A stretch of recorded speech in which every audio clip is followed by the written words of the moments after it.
Hello everyone! Kumusta naman ta? Ay Sunday man karon, wa man tay mabuhat. Nakakita ta og ginanggang. Ginanggang mo ni akong favorite sa una. Hantod karon favorito gina nako, guys. Mo na ni duol ta ni nanay, ni palit ta og ginanggang. Ginanggang man na pamaypay mot unsa sa uban nga ngalan ana. Comment down lang ha unsay ngalan sa inyo ha na. Basta sa amoa ginanggang, sa uban pamaypay. Mot unsay ngalan sa inyo ha, basta lami kay na siya, guys. So sugbaho na siyang saging, paborito na ako na siya. Moto, di palit ko ni nanay kay wa man tay mahimo, nagsuroy-suroy ta dire sa merkado kay Sunday man wala pud ta ni uli kay short pump pamasahe char lang, pero bitaw say wala man tay mahimo, nagsuroy-suroy, nagkaon-kaon lang ta.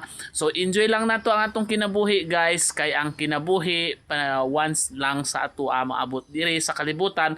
Muna samtang healthy ta, mag-enjoy ta, dili ta maguol-guol kay wala tang happy lang always. Maski nun sa may mga problema nga mo abot sa kinabuhi, kinahanglan always lang ta positive, mosalig sa labaw nga makagagahom kay walay imposible basta mosalig lang ta sa Ginoo, no? Ana lang, guys. Mag-enjoy lang tagkaon og ginanggang, i-try ninyo kapalit pod ang ginanggang kay mo ni pinakalami kay wala siya mga mantika, no? So inana lang, bye everyone, ingat lagi.